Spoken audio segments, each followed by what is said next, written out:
Welcome back. Today, we're going to be doing a deep dive and review of Alone in the Dark.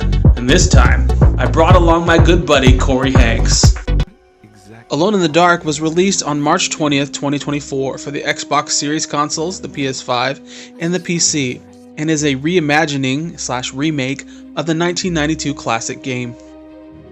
Personally speaking, I didn't exactly have high expectations for this game, based on early previews and the fact that I'm not a huge fan of the genre, but after a few hours in this title, I was absolutely enthralled. But don't take my word for it.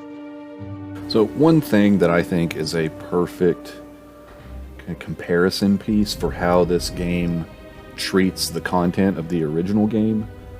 I did not play much of the original game. I went to it after the fact as a fan of Resident Evil, really wanting to see what is it that inspired this mansion setting that I was really captivated with in that first RE game. And I remember you start the game, your character goes straight to the attic, and then you're in the attic for a while, and that's where Jeremy killed himself. And there is a puzzle regarding a piano, like trying to open a secret door or a secret drawer on a piano. And in this game, Jeremy, of course, contemplated suicide, but he's alive when the protagonists show up. And you don't go to the attic for quite a good portion of the game, but you do early on make it into the grand parlor. And when you look up, you can see a hole in the attic where this piano has fallen and landed and smashed in the middle of the parlor, and the solution to that original puzzle with that piano is just there. The secret drawer in the piano is smashed open, and there's not really anything said about it unless you play the game with the developer commentary nodes, but it's a cool nod that you wouldn't think about unless you were familiar with that original game. And it's a neat twist, and the game is full of neat twists on ideas and subject matter in that original 1992 title. So let's focus on some of those negatives. The game obviously has some jank. I know that there was a day one patch that fixed a lot of that. I think some of the early reviewers maybe dealt with more jank than we did when we played the retail release. Usually for me, it was getting stuck on a box. Getting too close to a box, opening it to see what's inside, and almost like the geometry would lift my character up on that surface, and then I couldn't get back down to the level playing surface. Sometimes you can like dodge, just continually try to roll back into the normal level, but a couple times I definitely just had to reload my last save. So stuff like that is a bummer. I also ran into this bug on numerous occasions. It was definitely one of the more prevalent and more frustrating bugs that you could experience. On this occasion, I got stuck and I couldn't roll out, so I had to reload. Occasionally, you may find yourself running into it with enemies nearby. If that's the case, a little trick that you can use to get out of it is to attract the enemy toward you and let them do a little bit of damage to you. Occasionally, they'll knock you off and you can continue the game. You're going to have to heal probably, but it's better than reloading. The only issue with this strategy is that you will have to drink from your flask, and it's gonna prevent you from getting the achievement of completing the game without drinking from your flask. Occasionally, and this only happened once or twice, you can actually cause the enemy to get stuck on the environments, which is pretty funny. Made me laugh, made me chuckle a little bit, and a good way to cheese this guy, but it's still a bug. There was also a funny bug where Emily would not stop gasping for air, like she was just in a forever sprint. And I played with that for a while because it was in a pretty intense section of the game, and I hadn't saved recently. My wife almost lost her mind listening to that. And another one, while I praised the game's accessibility for the audio earlier and having everything narrated, I have to criticize it for not offering subtitles on the game's developer commentary tracks. I thought that the little dev commentary nodes were awesome and kind of brought a lot of insight and embellished a lot of the elements about the game and some of the stuff that the developers were thinking about. It made it more enjoyable for sure, but for the hard of hearing or for the hard of parsing deep French accents, subtitles for those definitely would have been nice. And I have to ask, what is up with the game's graphics mode? This is obviously a trend. We see a lot of games do this, especially sort of higher budget games where they have a performance mode and a graphics mode, depending on whether you are dead set on wanting 60 frames a second, or you want this thing to push your rig and look as nice and use all of the effects and ray tracing and whatever it's capable of doing. In this game, I mean, I tried it twice, switching from performance to graphics, and I'm convinced that the developers put this in here as some sort of a feature checkbox, maybe a contract requirement when they sign their publishing deal, but they were probably hoping no one would ever even try changing it because it is awful. Ugh. But yeah, moving on from graphics mode, one other technical thing that is a little disappointing, and I could see this maybe getting patched in the future, is combat. Usually the first round of gunfire in an action scenario, the very first bullet came with some sort of a frame rate hiccup right when I pulled the trigger, and then you would either hear a delayed gunshot, or sometimes you wouldn't even hear a gunshot at all. But after that first round, it's like, okay, it's got the assets and it can now run and perform effectively and make the proper sounds and animations and not stall up like that. All these issues are on an Xbox Series X, so it doesn't seem like that should be a thing. I also noticed this bug from the start, but I kind of correlated it with a bad headset because I've had audio issues in the past with the same headset. But then I played without it and I still heard it, so I thought maybe it was in my head, but hearing Cory talk about it, I kind of feel vindicated that it was actually there, and actually a bug, and it's definitely noticeable. Since my first playthrough of the game, they have released a patch that fixed this audio issue. But those first few times through the game, it was definitely very noticeable. Now, we already discussed the bug where your character gets stuck on environmental hazards, which is prevalent throughout the game. However, on a few levels, I noticed that if your character gets too close to the edge of a precipice, they end up hovering over air. I only noticed it on 2 levels, one being the Pearl River Bridge level and the other being the Steamboat level. And while not a huge bug, it was definitely visually unsatisfying. Something similar can also be seen in the cemetery when you find raindrops that are bouncing on thin air. Another visual bug that I found on Emily's playthrough was during her level in the basement. I found these bottles that were freaking out. I mean, I thought maybe at first it could be a part of the dream sequence, but it didn't seem like it was intentional. Another visual bug occurred in a cutscene with Edward Carnby. Here we go, we just shot a revolver, we're putting it away, but there's already a revolver in the holster. And if you look closely, you can see 2 revolvers on top of each other. Another visual glitch that I encountered occurred when I struck the vines on the Pearl River Bridge. Whenever I hit them, they did some sort of blinking in and out animation, which kind of felt ancient and arcadey, like those old arcade games. Not really affecting gameplay, but visually unappetizing. Aside from environmental sticking, most of the bugs that occurred were visual in nature and didn't really affect gameplay. But enough about them negatives, let's talk about what makes this game pretty great. So just a few positives I wanted to talk about. First, I really like all of the characters, most of which are kind of new in person, rather than just in writing for this reimagined version of the game. They all have pretty quirky personalities, as you would expect from a lot who live together in a dressed up version of what is essentially a Louisiana insane asylum. I wish we got to spend more time with them, but that leads me to my favorite thing about this game, which is the audio. The music is great, even inventive in a few spaces, but I think the voice acting is just excellent. Notes, clues, memos, insane scrawlings, all of these things are voiced by their respective authors. It'll be like this, built to harbor all the hunters of the...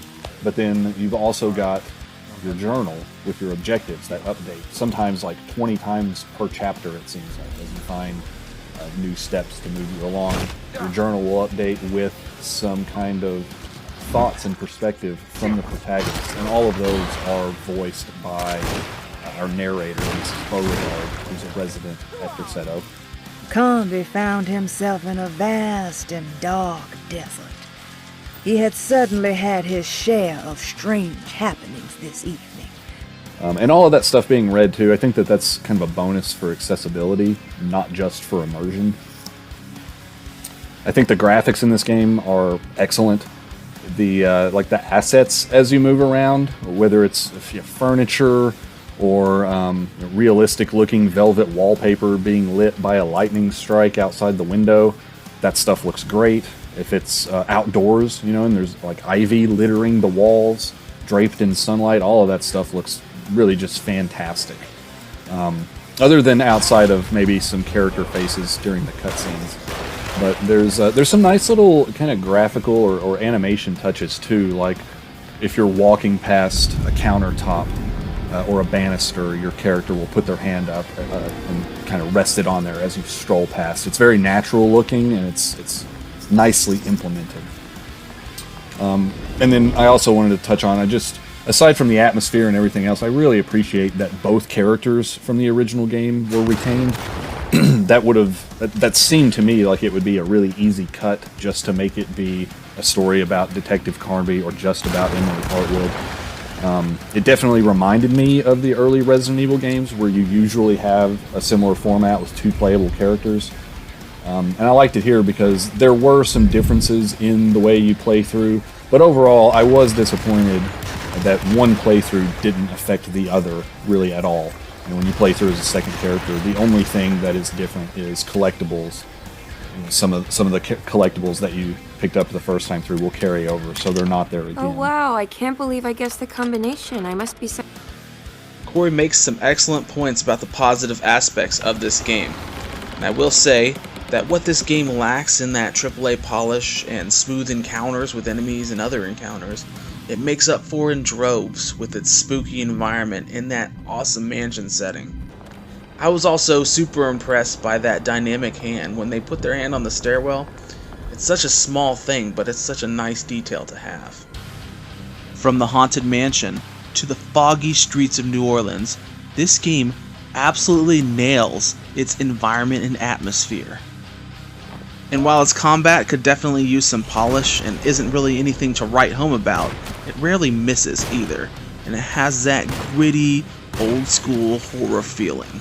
The star of the show, however, is undoubtedly the atmosphere, and the game works wonders in capturing that visceral horror feeling that's almost palpable. Now, as Cory mentioned earlier, I loved that they had both characters in the game. I loved playing as Edward and Emily. They both had the same, if not similar, combat in the first 3 chapters with the same clues, the same evidence, and the same puzzles. But overall, it invoked a feeling of a different game almost as you played through each one. And while they didn't affect each other in combat, the combat encounters felt different. There were moments in each campaign when I was genuinely surprised and taken off guard. There were also moments in each campaign that were imbued with that dark atmosphere. In these moments of visceral combat and guttural fear, I could feel that sense of dread creeping up like hairs on the back of your neck. Now, despite the presence of that nightmarish fear in Edward's campaign, I would say that his campaign felt more like an action-adventure story with horror elements. He definitely had a more cavalier attitude, and it felt more campy. Whether through their mannerisms in the cutscenes, or through his general interactions with the environment, he felt more like a Rick character from The Mummy or an Indiana Jones going on an adventure, where yes, they were going to run into some spooky stuff, but he's got this. I would say the level that most significantly invoked this feeling would be the temple level in the 3rd or 4th chapter. It felt very Temple of Doom-ish or Mummy-ish, where you're fighting ancient creatures in an ancient temple out of an ancient sarcophagus. As I mentioned earlier, Edward's mannerisms and his affinity for his hat is kind of one of the driving forces of what invoked that feeling of action-adventure with horror elements. Emily's campaign, however, felt more like a true horror game, and her deep connections with her family history and her personal history made it all the more palpable. What's happening?